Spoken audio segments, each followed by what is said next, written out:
Good morning, student. I am Ajay. I am lecturer of Mechanical Engineering Department. हमारा subject है strength of material और आज का topic है the types of strain. Last lecture में हमने टाइप्स ऑफ लोड पढ़े थे, लोड पढ़ा था, टाइप्स ऑफ लोड पढ़े थे और स्ट्रेस पढ़ी थी और स्ट्रेन पढ़ी थी। स्ट्रेस की भी हमने टाइप्स देखी और आज हम टाइप्स ऑफ स्ट्रेन्स की जो है टाइप्स हम देखेंगे। Type of strain, the following are different type of strains.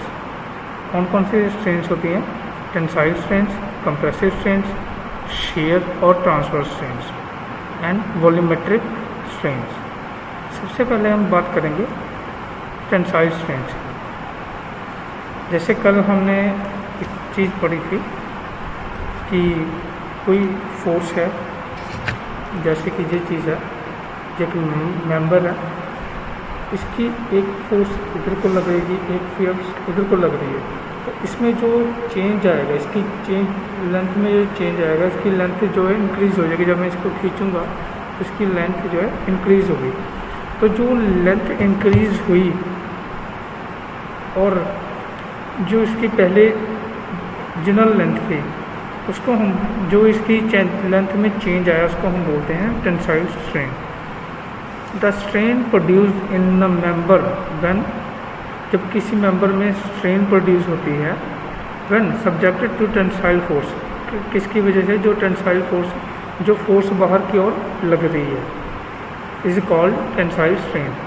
जैसे कि ये देखिए, इसमें क्या हो रहा है कि ये एक मेंबर है और इस यहाँ पर ये फोर्स लग रही है P, एक ही फोर्स इधर को लग रही है, और जब फोर्स लगेगी तो इसकी जो है ये ओरिजिनल लेंथ है, और इसमें चेंज के कहाँ आया? ये इसकी लेंथ में चेंज आया। तो स्ट्रेन को हम मैथमेटिकली कैसे कहेंगे?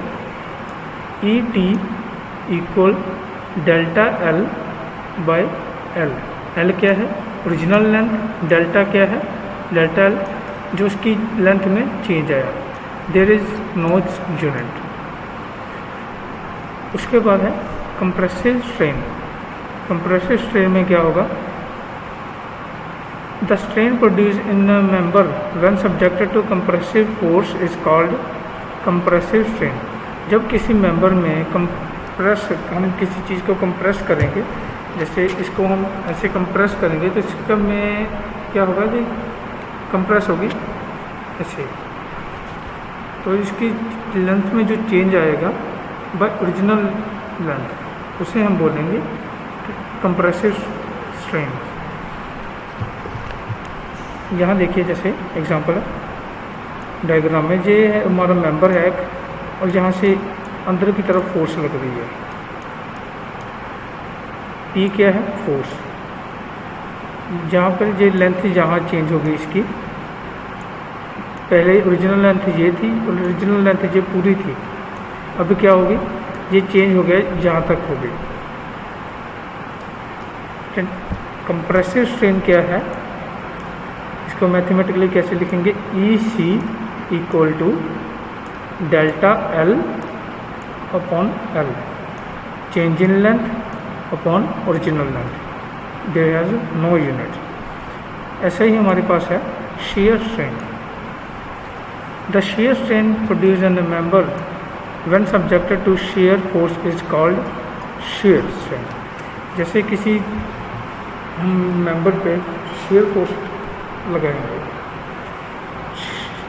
जब हम इसको फोर्स लगाएंगे, जैसे कि ये हमारे पास एक चीज़ है, हमारे पास एक मेंबर है, ये इसका नीचे वाला जो हिस्सा है ये फिक्स है, तो मैं इसको इधर पुश करूँगा, तो यहाँ पे जो पहले एंगल इधर को पुश करूँगा, फोर्स इधर को लगाऊंगा, तो इसमें क्या होगा? ये थोड़ी सी इधर को आ गई, जैसे पहले ये 90 डिग्री से, पहले ये 90 डिग्री पे अगर मैं फोर्स लगाता हूँ, साइड फोर्स लगाई मैंने, जहाँ पर फोर्स लगाई, तो अगर फोर्स अप्लाई किया मैंने, तो यहाँ पे एंगल पहले जहाँ था ये थोड़ा डिस्प्लेस हो जाएगा। तो ऐसे shear स्ट्रेन में जैसे डायग्राम में दिया गया है, ये हमारा फिक्स एंड है, ये ये हमारा 90 डिग्री एंगल है। जब यहाँ से फोर्स लगी तो ये क्या हो गया, जहाँ तक चेंज हो गया, जो बी पॉइंट था, बी पॉइंट शिफ्ट हो गया बी डैश पे, सी पॉइंट, सी डैश। तो ये क्या कैसे होगी, ये रेडियस के अकॉर्डिंग ये चेंज हुआ, तो इसको हम बोलेंगे फाई। फाई ऐसे होता है, sine phi. Consider a cube is cube ABCD of side length, जिसकी क्या है length. Fixed at its bottom, force P force apply हो रही है। तो जो इसको हम जो फाई है उसको हम shear एंगल भी बोलते हैं, shear स्ट्रेन एंगल, जिससे जो नेक्स्ट है shear angle, shear strain. Therefore shear strain ES is given deformation, इसमें क्या डिफॉर्मेशन हुई है, बाय ओरिजिनल डिफॉर्मेशन। डिफॉर्मेशन क्या हुई है इसमें, delta L by L। B point जो है वो बी डैश से रिप्लेस हो गया है, और सी पॉइंट जो सी डैश तक आ चुका है, सी डैश बन गया है, जैसे कि जहाँ पे ये फोर्स के कारण इधर को आ रहा है। tan phi equal to radian, phi radiance.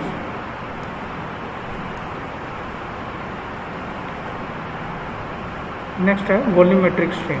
Volumetric strain जैसे कोई ऑब्जेक्ट है, जैसे ये है, ये यहाँ से इधर कोई फोर्स लग रही है, इधर से भी लग रही है, इधर से भी लग रही है, इधर से भी लग रही है, यहाँ से भी फोर्स लग रही है, सभी साइड से फोर्स लग रही है, तो इसको हम बोलेंगे वॉल्यूमेट्रिक स्ट्रेन। जैसे कि हमारे पास पानी की बोतल है, हम उसको ऐसे पकड़ेंगे, ऐसे क्रश कर देंगे, ऐसे कर देंगे, तो वो क्या होगा, वो उसका जो डिमेंशन चेंज हो जाएगी। वो तो फोर्स कहाँ से लग रही है, चारों साइड से, सभी साइड से फोर्स लग रही है, तो उसको हम बोलेंगे वॉल्यूमेट्रिक स्ट्रेन। यहाँ पे क्या होगा, वॉल्यूमेट्रिक स्ट्रेन मैथमेटिकली कैसे करेंगे, volumetric strain equal to change in volume, original volume. इसका फॉर्मूला है EV डेल्टा V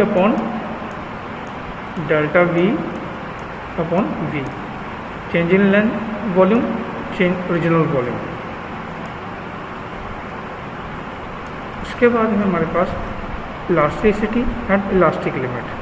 इलास्टिसिटी क्या होता है, the ability of material to resume its original position after the removal of force which cause its deformation is called elasticity. जैसे कोई object है, रबड़ है, रबड़ को हम ऐसे खींचेंगे और उसको हम छोड़ देंगे, तो वो अपनी ओरिजिनल फॉर्म में आ जाएगा।